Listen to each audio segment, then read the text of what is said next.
Okay, going back to the projects, as I have told you that interesting project of top interesting data science projects are as follows. One is building chatbots.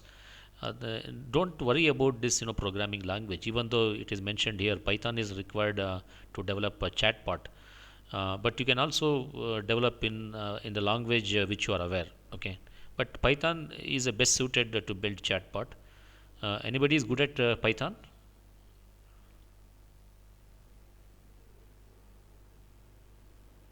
Okay, no problem if you are not even not aware of the Python programming language. Just you can learn it within a week. It's possible. There are so many online courses. You can learn via that online courses how to do programming with Python. Okay, so data sets is given is intents JSON file. Okay, so this is a data set given. Just browse it. Source code also it is given to you. First Python chatbot project. You can just look into that if you are interested to build chatbot, your own chatbot, to answer customer queries. Though it is said here to answer customer queries, many times student keep asking the doubt to the teachers. Even you can build the chatbot which can answer student queries also. Like that, you can think of variety of chatbots. Okay. Second project which is interesting is credit card fraud detection. You know that nowadays frauds in online banking transaction is huge.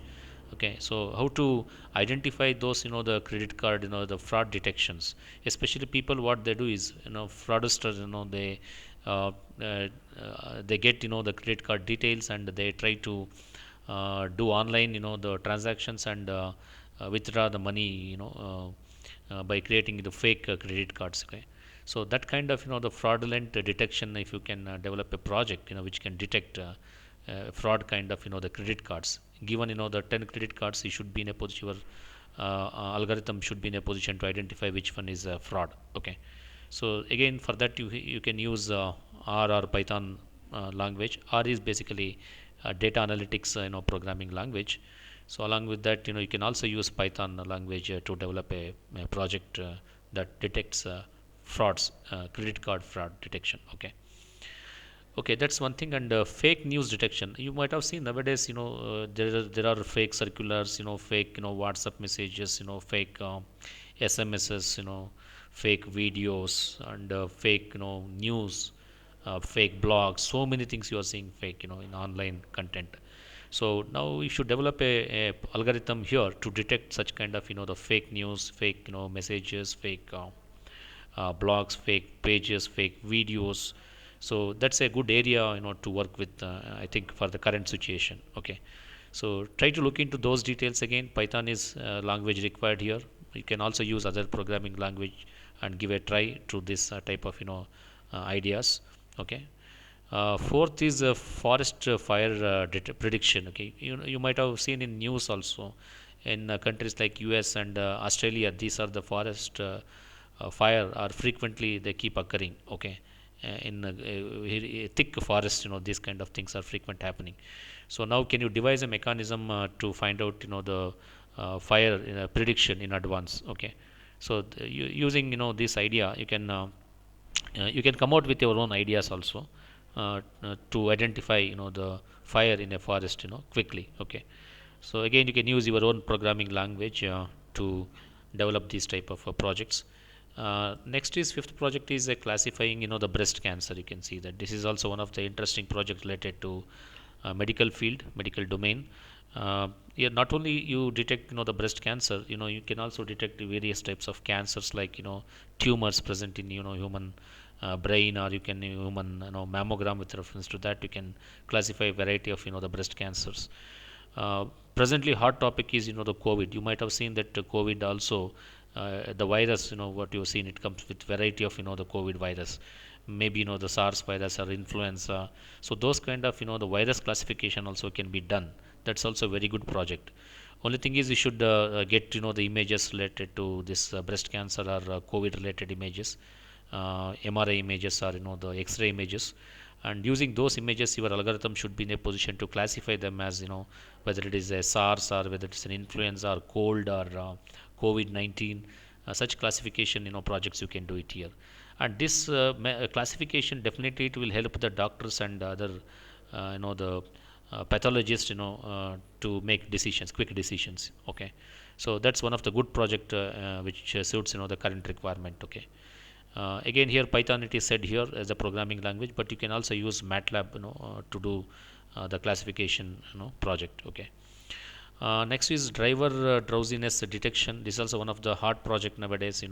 Many times we have seen because of the drowsiness or sleepiness for drivers. You are seeing various accidents is going to happen. So now, can we devise a mechanism wherein which that detects drowsiness of a driver, whether he's feeling sleepy or whether his mood is happy mood or unhappy mood? That kind of the drowsiness can be identified by the a device or mechanisms or algorithms which you develop. Okay, so this not only helps in the automobiles, but also in the aeroplanes, pilots especially, when they feel drowsiness, that you should have a mechanism to identify that and report to the corresponding the airport authorities. So that's a good project.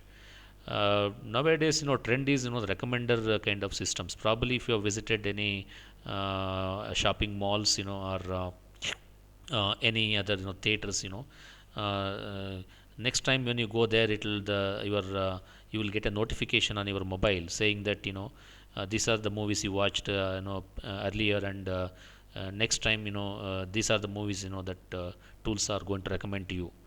Sometimes if you purchase any item, next time what item you are going to purchase, the AI based tools will tell you. Okay, so like that, the recommenders is also very important. Okay, so that means predicting what kind of the purchase, or you can say recommendations required for the persons, for the people, that can be such kind of systems can be developed. Okay, it may be movie, it can be web show, or it can be online purchase.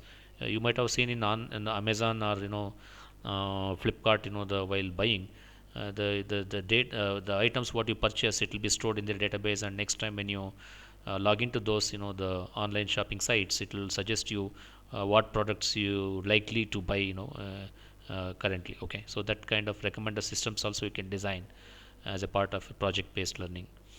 Next is sentiment analysis. Last time one of my students did a project on sentiment analysis. So you can easily judge a person whether he is in happy mode or unhappy mode, or whether he is in neutral mode. Those things you can do in a project like sentimental analysis.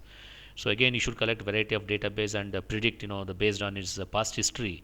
You can predict whether in which mode the person is there. Okay, you can correspondingly you can create like the modalities can be indicated via this kind of the pictures. Okay, neutral voice, passionate voice, disappointing voice, these kind of things can be the notifications can be given to the people the based on their mode. Okay, so next is exploratory data analytics. This is based on the data analytics which is going to happen. Okay, so you can analyze variety of data and come to the conclusion. Maybe the Aadhaar card data, maybe medical data. Many times the industry lack with the analysis part. So probably you can devise a mechanism wherein which it can do some analytics. Probably you can say, if you look at an example of Aadhaar card data analytics, you can come with a conclusion that saying that the so and so percentage of males and females are there who hold Aadhaar card information. That kind of the analysis can be done using this project. Okay, this itself is a very big project and very big domain. You can contribute a lot of ideas into this. Gender detection and age prediction is also very important. A project you can take up as ever part of PBL. Recognizing the speech emotions while speaking, a person is speaking, you can think whether he is speaking with joy mode or the unhappy mode. That also can be detected using this speech emotions. Okay, customer segmentations also can be done. Customer, what kind of items they buy, what kind of the products they buy. Based on that, they can classify the customers. Sometimes customer keep buying only the beauty products. Sometimes customer keep buying the household, the groceries. So such kind of the customer segmentation is also very important in current scenario. I think with that, I think there's a lot of even scope for other projects like data science project like coronavirus visualizations, visualization of climate change, Uber's pickup analysis, web traffic, impact of climate change, Parkinson disease detection, Pokemon data exploration, Earth surface temperature visualization, brain tumor detection, predictive policing. Okay, these are the various projects, data science projects, which can be done. So these projects, whatever I am saying here, you need not take up at everything at one semester, but I would like to suggest you to take up this, as a long term.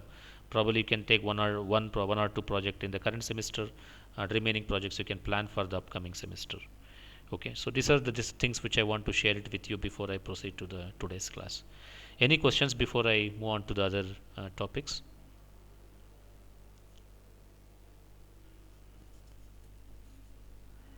You got some information about this type of the PBL which you can focus on. Okay, okay. If you have any ideas, also you can share. If you are already doing the project, any of these, you can also share your ideas.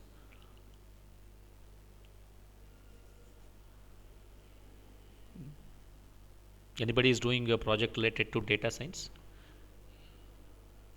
Data science is the upcoming the field.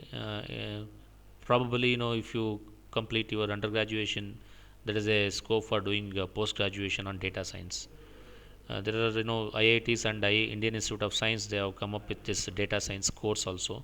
You can even take up online courses on this data science. Data science is it's a domain which is highly relevant to industry. Okay. Very good, excellent, excellent. You can pick up, if you are interested in data science and other related projects, you can pick up some of the ideas which is shared here. Okay.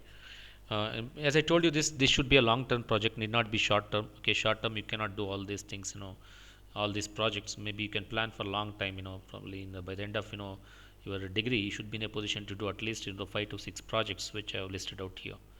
Okay, in other streams, suppose if you're interested in one in purely the electronics, also you can focus on electronic projects based on microcontroller, MATLAB, and DSP, digital signal processing, digital image processing. You can do variety of the projects. Okay, even when it comes to electronic devices, you can also take up the device analysis, the device physics, device characteristics plotting, device the simulations, those kind of things also you can take up as a project based learning. Okay, even electronic device plays an important role, analyzing light emitting diodes, analyzing variety of diodes, and plotting their properties, the observing their characteristics, and the various structures, the physical analysis, all those things you can do as a part of PBL related to electronic device.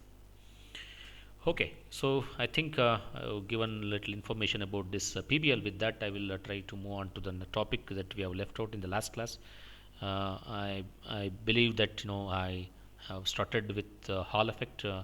We introduced what do we mean by Hall effect. Okay, is this the topic we have covered, right? Last class, I remember we covered this all this mathematical aspects of Hall effect, and we moved to applications of Hall effect, right? Am I right? Okay, okay. So I think we have covered this how to find the concentration of holes in a semiconductor. Okay, so P naught is nothing but it is a concentration of holes. If you want to estimate the concentration of holes in a semiconductor, you can use this mathematical equation given here, again based on the Hall effect. So using Hall effect, you can measure the Hall voltage VAB, and other terms which are known is the current flowing in the material. Ix can be measured. Bz is also known magnetic field. Q is nothing but charge on hole in this case, and the T is nothing but it's a mean free time. It's a time between the collision. Okay, so that's T. Okay, if you know all these parameters, so then definitely you can calculate hole concentration in a semiconductor. Okay, so this is what we have illustrated, because here ultimately the VAB is the parameter that is that we are measuring through the Hall effect. Okay, next let us see how to measure the resistivity. Resistivity is another parameter which is important in to see the current flow or charge carrier flow in a semiconductor. So its unit is ohm centimeter.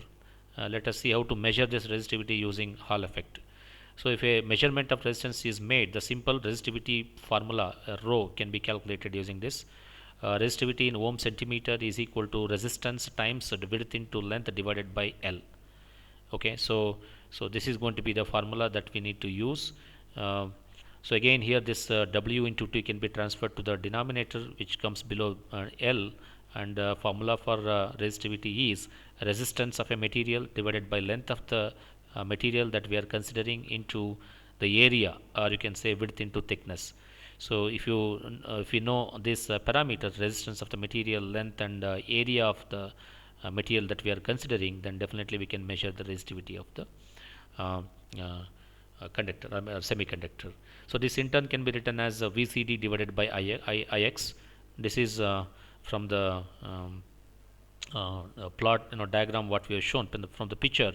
To calculate resistance, you can divide voltage by current. So VCD is nothing but the voltage applied between the points C and D in the picture that we have shown. I'll just take you to the picture diagram. So this is your C point and this is the D point. Between these 2 points, how much voltage we applied, that's nothing but VCD divided by this current gives the resistance of this material. So knowing resistance, you can calculate the knowing the value of voltage, you can calculate the voltage, and current, you can calculate the resistance. These two parameters are required, and L is known, and the width and thickness of a conductor which we are considering is also known. So knowing all this right hand side, the parameters, then you can easily calculate the resistivity of a material. Okay, next comes the mobility. Mobility is very important in a semiconductor because mobility will tell you whether how exactly the material conducts the charge carriers. More the mobility, higher the speed, the more the mobility is, higher the speed and more current it flows.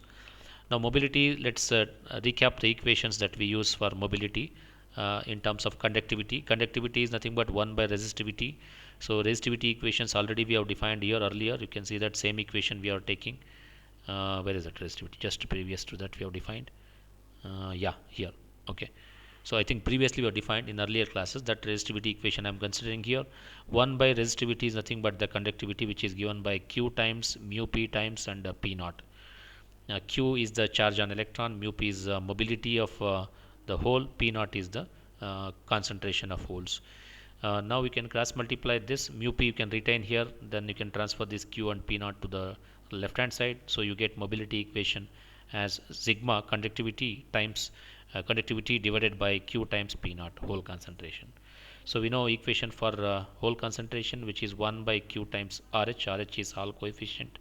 So substituting this here, you can see that for the P naught equation, you can get mobility of holes mu P as 1 by rho divided by Q times 1 divided by Q times RH. Okay, so this sigma is nothing but 1 by rho. Okay, so again if you Q cancels here, you left out with RH divided by rho. RH is nothing but Hall coefficient divided by the resistivity. So if you know Hall coefficient and the resistivity of a material, then mobility can be calculated. Okay, mobility plays an important role in variety of applications. If you want to use material for different sort of application, then we need to calculate what is the mobility. Okay, mu P. Mobility varies with reference to different materials also. Okay, mobility in silicon is not same as mobility in germanium or mobility in gallium arsenide. So different materials has got different mobility. Okay, and also mu P, there is another term called as a mu N, which is not showed here. Mu P indicates mobility of holes. Similar to this, we have a mu N also, mobility of electrons. So both will vary with reference to different materials. Okay, probably here I have a graph here. Yeah, if you look at this graph, it will get an idea. Just let me make it a full screen. Okay, though this graph is for plotted for different materials, you can see that the mobility first picture shows you the mobility of silicon for various temperature at 300 Kelvin is shown here, and you can also see mobility of germanium. Okay, mu N and mu P both are shown here. Both are not same. In fact, electrons move at higher speed compared to the hole movement. So that's why mobility of hole is less compared to mobility of electron. When we have a look at this germanium, you can see that it has got different mobility and of electron and mobility of holes. Similarly, if you look at gallium arsenide, this is a compound semiconductor used in variety of applications like LED manufacturing, laser manufacturing. So you can see again the graph of this mobility graph with reference to the y-axis tells you the mobility, which is in centimeter square per volt second, but in the x-axis you see an impurity concentration. This graph is plotted to show that how exactly mobility varies with reference to different doping concentrations. Okay, so here in a conclusion which I want to tell you that mobility of different material is different. Electron mobility and whole mobility differs with reference to material. Okay, that's what I want to convey to you here at this point of time. Okay, so the mobility is simply the ratio of the Hall coefficient here and the resistivity. Okay, so next here you can see that measurement of the Hall coefficient, the resistivity over a wide range of temperature yields a plot of majority carrier concentration, and you can also plot mobility versus temperature also. This is useful in analysis of semiconductor materials. When you want to do study of various semiconductor materials, definitely the parameter like mobility and majority carrier concentration and mobility, if you plot with reference to temperature, that makes sense. That gives you a lot of ideas of exactly material behave with reference to different temperatures. Okay, although the discussion here has been related to p type of the material, similar results can be obtained for n type of material as well. Okay, in all our derivations you can see that we have shown here for the holes mu p. Okay, but the similar derivations also can be done for electrons. In examination, see, they don't say which type of charge carriers they're asking. Maybe they may ask you to find electron mobility as well, or they may ask you to find the, in this case, electron concentration. So accordingly you should change the notations here. Okay, let's take up one problem to make you to understand the use of Hall effect. Let us consider a semiconductor bar. Read problem thoroughly before you answer any question in examination. Many times student do not read the question, then straight away they, based on given data, they try to answer. They miss out the few details and arrive at wrong answers. So to avoid all those kind of things, I suggest you to read problem thoroughly 2 to 3 times, then write down the given data, then see what you need to estimate. Okay, so let us read the problem here. I will read the problem for you. Consider semiconductor bar with width is equal to 0.1 millimeter. Also one more suggestion to you is the units here is very important here. Okay, so as we told that we are following centimeter square unit MKS system in this course, you have to stick to that the units used in this course. Even though the many times dimensions are given in a millimeter or micrometer, you need to convert that into the centimeters. Okay, that's the unit used in this course. So width of the semiconductor bar given here is 0.1 millimeter, thickness is 10 micrometer, length of the semiconductor bar is 5 millimeter. Look at here, the different dimension has got different unit here. So you have to make it uniform before you apply into the formula. Okay, and the magnetic field is given here for 10 kg. Okay, in the direction shown. Okay, that means this problem is referring to the original picture that I have shown here. Look at this. This is the diagram. Okay, with reference to this, the problem has been asked here. So here there is I have not redrawn this diagram. Just here I am showing, giving direction to show. Look at that diagram. Direction shown: 1 kg is equal to 10 to the power of 5 minus 5 Weber per centimeter square. This is already given in centimeter square. Nothing to worry about it. Okay. That's the term. This is magnetic field is given, and the current is given in 1 milliampere. So 1 milliampere current is flowing in the semiconductor bar. We have a voltage AB, VAB. This is nothing but Hall voltage given, which is minus 2 millivolt. Okay, this is the induced voltage between the phases A and B. So this data is also given, and applied voltage, you can see that VCD between the point C and D, applied voltage is 100 millivolt. So all this data is given. Though it is given, don't take it straight away and substitute in the formulas. Write down all the values in detail. Even though not written in the notes, I recommend you to write down all this data, rewrite it once again before you solve the problem. So now let us see what has been asked here to calculate. You need to find the type of semiconductor bar, whether it's N type or P type. You need to calculate that, since it is told here it is a semiconductor bar. And you need to find out the concentration and mobility of the majority carriers. So once you know type of the semiconductor, if it is N type or P type, depending on this you need to calculate concentration. Suppose if this is going to be the N type, then you need to calculate electron concentration, electron mobility. So that means if you make mistake here itself in identifying the type of material, then you will end up with a wrong answer. So be careful about this. Though in electronic device problems are very simple, straightforward, many times students lose marks because of the small or simple mistakes what they do. So the write down all given data. So W is given, T, L, magnetic field is given, current Ix is given, VAB is given, VCD is given. So you need to find out the type of the semiconductor. So now let us solve this problem. So BZ is given as a 10 kg, 10 into 10 to the power of minus 5. So you can see the unit is given here is this 1 kg is equal to 10 to the power of minus 5 Weber per centimeter square, but here it is given as 10 kg. So we need to convert that into the simplified the value, so that 10 into 10 to the power of minus 5 becomes 10 to the power of minus 4. This is Weber per centimeter square. Don't change this unit, you keep it as it is. From the sign of VAB, you can see that VAB here is given as minus 2 volt. That means it is negative. When Hall voltage is negative, then straight away you can say that it's a type of semiconductor is N type. Okay, without any worry, you can say that the type of semiconductor is N type. Okay, so if VAB is a positive, then it's going to be the P type of semiconductor material. So based on the polarity of the VAB, we can identify what type of material it is. So semiconductor material here is going to be the N type, because VAB is negative. Okay, therefore we can see that majority carriers are electrons in this. So therefore semiconductor type is going to be the N type. Now the moment we get to know that type of semiconductor, then we need to find out electron concentration here and mobility of electrons here. Okay, the formula for electron concentration is now N naught. So earlier we have derived the equation for P naught. Now we need to write equation for N naught here. So N naught is nothing but Ix into Bz divided by Q times T into minus VAB. Substitute all these values here. So Ix is given, it's a 1 milliampere. Bz is given 10 to the power of minus 4 Weber per centimeter square, and Q is charge an electron. It is 1.6 into 10 to the power of minus 19 coulomb, and this is going to be the value which you have to multiply to express that in centimeter.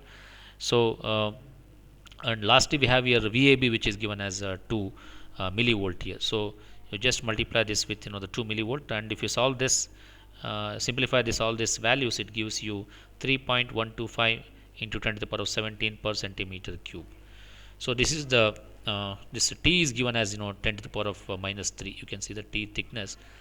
It is given as 10 micrometer is given. So it is 10 to the power of minus 3, which you express in centimeter. You will get it as 10 to the power of minus 3 in centimeter. Okay. So substituting all these values and simplifying this, the value of N naught is found to be 3.125 into 10 to the power of 17 per centimeter cube. That is the electron concentration in the N type semiconductor bar given. Next is to find resistivity of this material. Then you can use this formula, R divided by L in L by WT. So R is nothing but VCD divided by Ix, and L by W2 you can keep it as it is. Substitute all these values, and you can arrive at simple value of resistivity, which is 0.002 ohm centimeter. That is the value of resistivity of N type of material that we are considered here. Next is mu n, mobility of electron, which can be estimated by 1 by rho q n naught. Rho is resistivity, already calculated here. N naught is also estimated, which is electron concentration, that you have to multiply with the charge q. Okay, so 1.6 into 10 to the power of minus 19 coulomb. So substituting all these things and simplifying this value, it gives you 10 to the power of 10 into 10 to the power of 3, or you can say 10,000 centimeters square per volt second.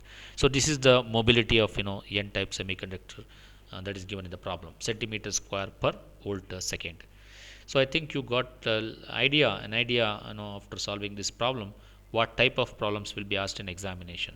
So kindly go through this, and if you need to solve variety of problem, don't stick to the one type of problem solved here. So different problems are given in the exercise, and once you know the basic equations, you use those equations. I strongly recommend to remember all formulas, list out all formulas relevant to the module 1, and keep memorizing those formulas. And you see in this type of problems, formula is very important. So without knowing this, you cannot calculate the electron concentration, resistivity, mobility. So formulas is very important here. So to recall formulas, I recommend you to list out all formulas relevant to module. Next, I have a homework problem for you, which is given here. Just I expect you to solve while in the next in the upcoming class. So take down this problem. This anyway, this material will be uploaded to you in the Google Classroom. So just solve this problem, and along with this problem what I have shown here, you need to solve the exercise problem from the Streetman textbook, which is 3.25 and 3.26 here. I look forward to have solution from your side for these totally 3 problems. One is the problem already given here, and other 2 are from the textbook. 3.25 and 3.26 here. So with that, I think we have completed this Hall effect. And do you have any questions, before we proceed to the other topic? Any ideas? Any questions are there?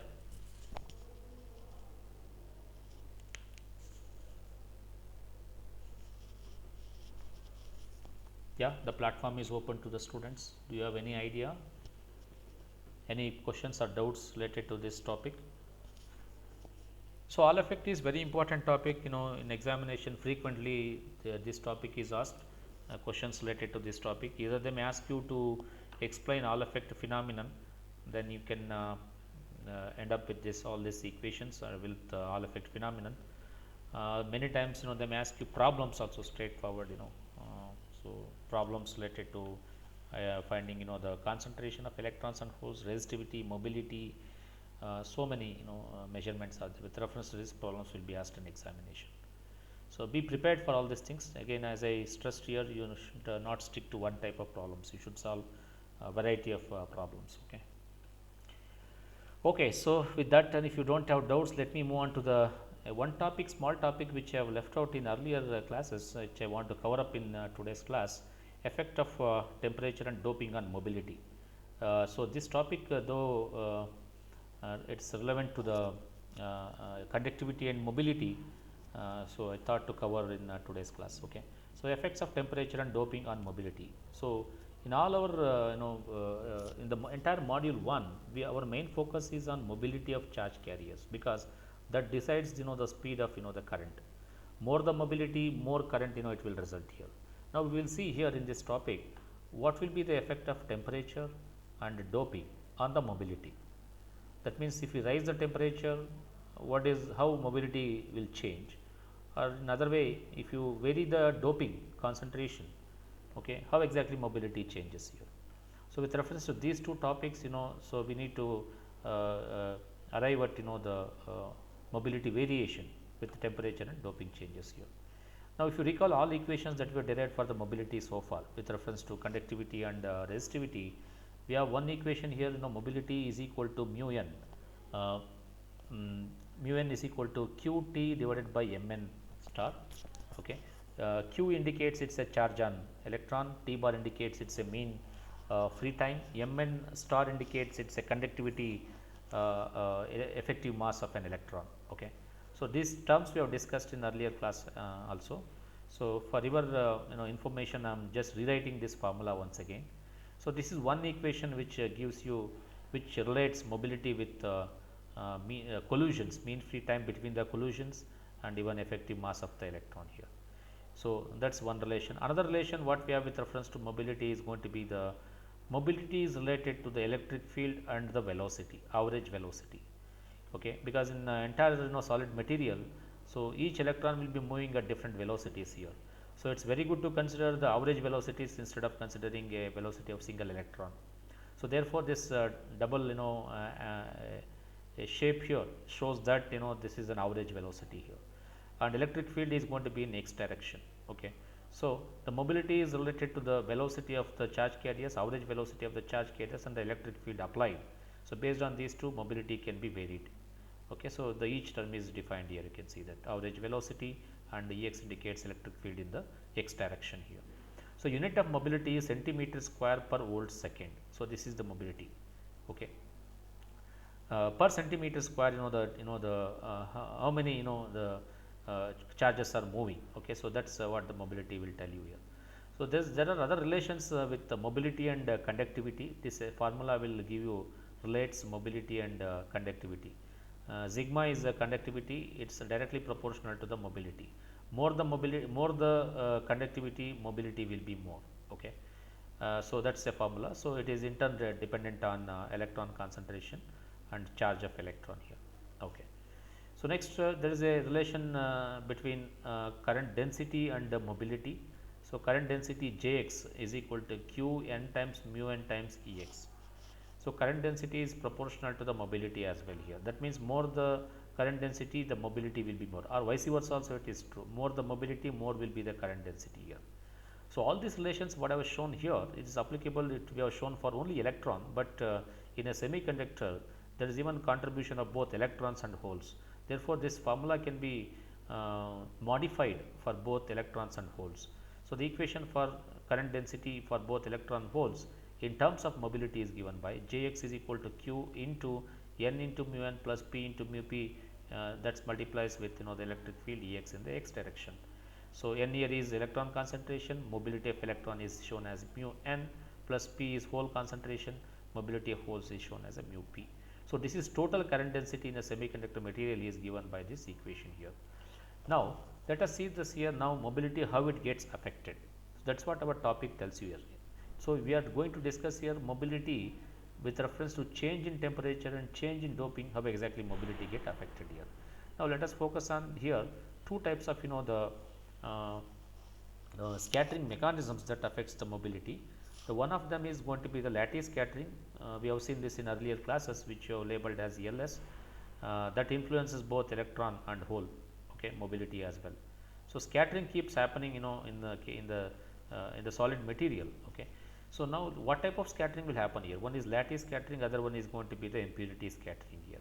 So, which we shortly label it as IS. First, let us focus on lattice scattering.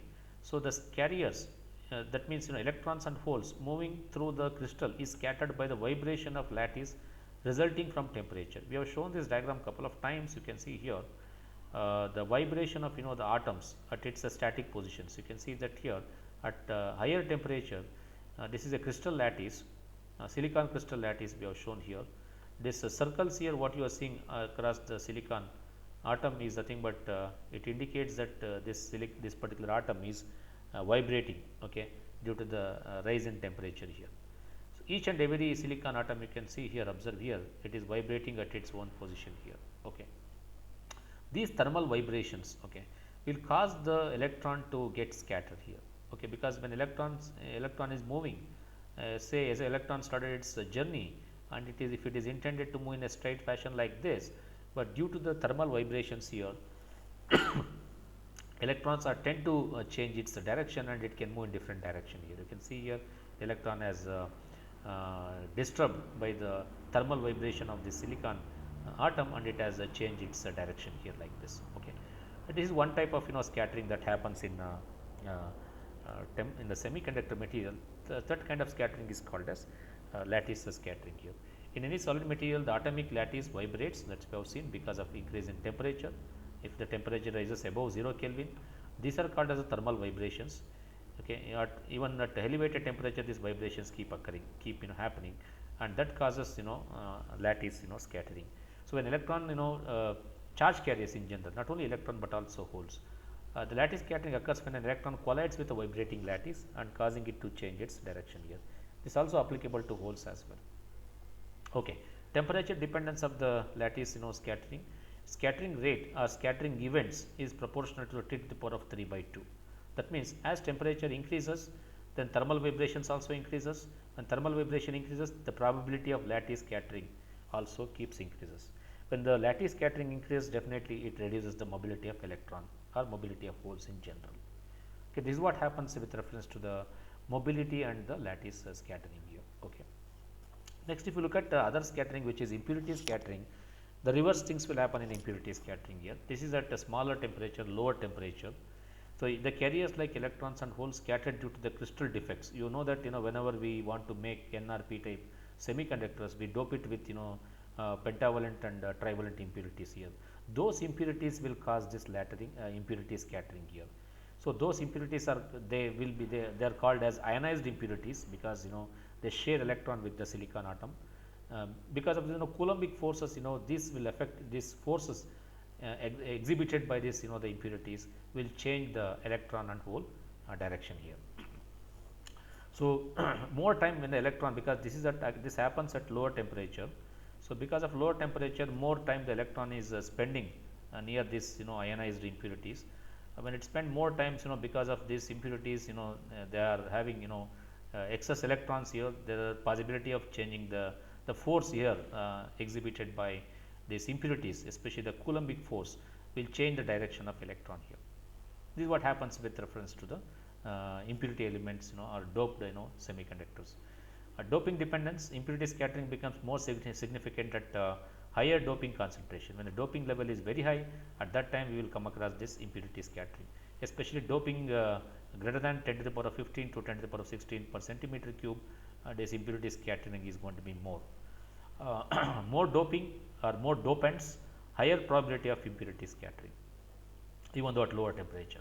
And if you look at the temperature dependence of impurity scattering, it is inversely proportional actually. Impurity scattering rate or impurity scattering event is proportional to the power of T to the power of minus 3 by 2. Let us see what happens at lower temperatures. At low temperatures, thermal vibrations are very less. Electrons will be moving at very slow rate. Electrons will spend more time near the dopant ions. That is what we told here. When electron is spending more time near the dopant ions, the influence of the doped the ions on electron will be very high, and there are chances of deflection.